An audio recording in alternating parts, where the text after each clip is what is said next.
स्वामी जी, आज हम देख रहे हैं कि भारत के अंदर 33 करोड़ देवी देवता माने जाते हैं। कोई माता जी के पास जाता है, कोई भैरू जी के पास जाता है, और कोई जो दुर्गा के पास जाता है। और इस तरीके से देवी देवताओं से मन्नत मांगते हैं, और वहां पर जब देवी देवताओं को होता है, करोड़ों लोग जाते हैं। इतने लोग दुखी है कि उनकी मन्नत मांगते, कईयों की पूरी भी होती है, कईयों की न भी होती है, पूरी होती है, अखबार में भी आता है। तो लेकिन आपका जो आध्यात्म विज्ञान और आपका नई दृष्टि, नई सोच है, इसके बारे में क्या दिशा दर्शन देता है? क्या सही है या क्या गलत है? रियलिटी क्या है? रियलिटी को आपके हिसाब से लोगों के सामने रखिए, ताकि लोग एकदम उस अनुभूत सत्य को प्राप्त कर सकें। सही बात है। आज समाज के अंदर पढ़े लिखे लोग, अनपढ़ लोग, गांव के लोग, बड़े बड़े शहर के लोग, बड़े बड़े बिजनेसमैन, बड़े बड़े चार्टर्ड अकाउंटेंट, लॉयर,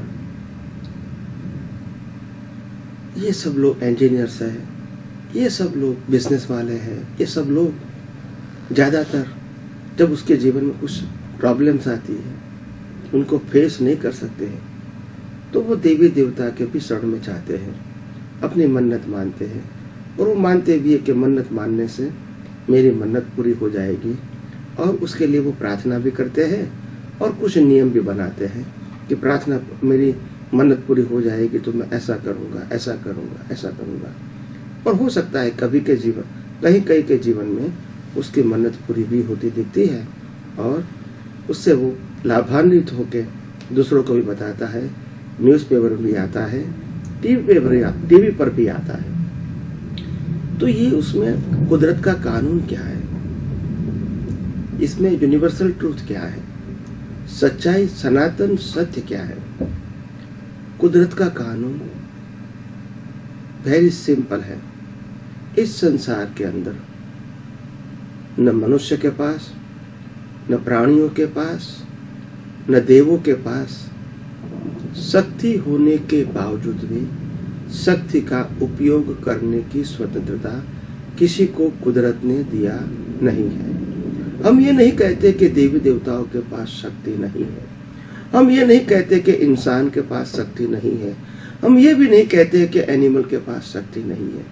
हर जीव के पास अपनी क्षमता के मुताबिक शक्तियां है और होगी, किसी के पास कम, किसी के पास ज्यादा।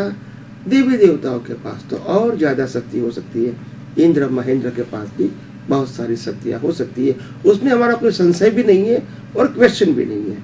मगर कुदरत का कानून ये कहता है, हर जीव को अपनी क्षमता के मुताबिक, अपनी कैटेगरी के मुताबिक, अपने पुण्य के मुताबिक उनको शक्ति दिया जाता है, चाहे तन की है, मन की है, धन की है, या तो दैवी शक्ति है, वो कैटेगरी के मुताबिक दिया जाता है। देवलोक में भी बहुत सारी कैटेगरीज होती है, जिसके पास अलग अलग लेवल की दैवी शक्तियां होती हैं। तो शक्ति है, उसमें तो कोई संशय नहीं है और होगी, मगर शक्ति का उपयोग करने की स्वतंत्रता कुदरत ने किसी को नहीं दिया है।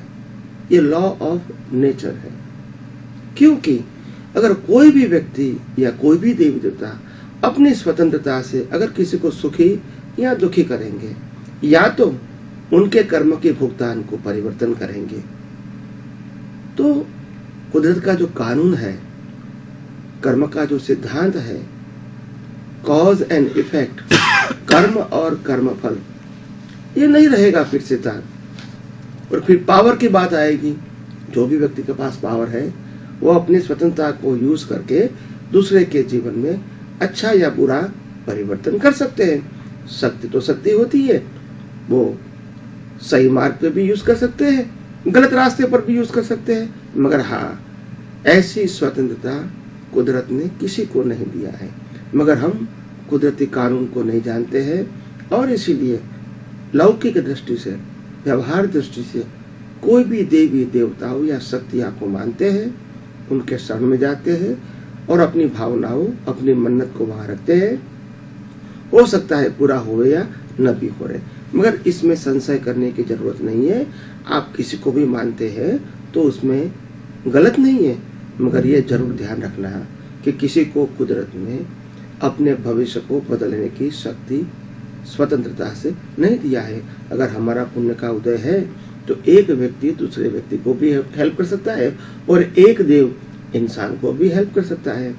ऐसे एक इंसान दूसरे इंसान को नुकसान भी करता है और एक देव इंसान को नुकसान भी कर सकता है। तो ये सब पाप और पुण्य का फल है। यहाँ किसी की स्वतंत्रता नहीं है, क्षमता जरूर है मगर स्वतंत्रता नहीं है। तो कुदरत का एक ही कानून है। दुनिया के छोटे से छोटे जीव को लेके, जैसे हम मच्छर को कहेंगे, मच्छर के पास भी हमको काटने की सत्ता है, हमको बीमार करने की सत्ता है। इंसान के पास भी अपनी कैटेगरी के मुताबिक सत्ता है और देवी देवताओं के पास भी अपनी कैटेगरी के मुताबिक सत्ता है। मगर छोटे से छोटे लेकर बड़े से बड़े देव के पास भी सत्ता जरूर हो सकती है, मगर किसी के पास सत्ता को उपयोग करने की स्वतंत्रता किसी के पास नहीं है। यही कुदरत का कानून है।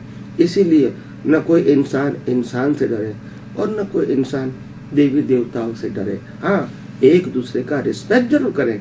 इंसान इंसान का भी रिस्पेक्ट करे और इंसान देवी देवताओं की भी रिस्पेक्ट करे।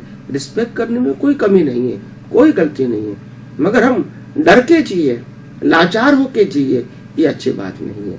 हम इंसान तो है मगर इंसान के अंदर अनंत शक्ति वाला परमात्मा बैठा है।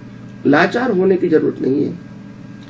राम को भी वनवास आया था, उन्होंने वनवास पूरा किया अपनी आंतरिक शक्ति के बल पर। बाहर के तो संजोग अच्छे बुरे आते हैं और उनके जीवन में भी आए, मगर आंतरिक शक्ति को अपने जागृति में रख के हर संजोग को संभाव से निपटारा किया। पांडवों को भी वनवास जाना पड़ा था, उन्होंने भी यही आंतरिक शक्तियों को लक्ष्य में रख के बाह्य संजोगों का संभाव से निपटारा किया। तो कहने का मतलब यह है कि किसी से डरने की जरूरत नहीं है और छाती निकालने की जरूरत नहीं। सबका रिस्पेक्ट करे, इंसान इंसान का रिस्पेक्ट करे, इंसान देवी देवताओं का रिस्पेक्ट करे। रिस्पेक्ट करने में कोई गलती नहीं है, मगर आप डर के जिए, लाचार होके जिए, ये बात सही नहीं है। तो इसीलिए हमको अवस्थाओं को भी स्वीकार करना पड़ेगा और हमारी आंतरिक शक्तियों को भी उजागर करना पड़ेगा। ये दोनों बात साथ में रखोगे तो इंसान वास्तव में जो महान है वो महान बन सकता है।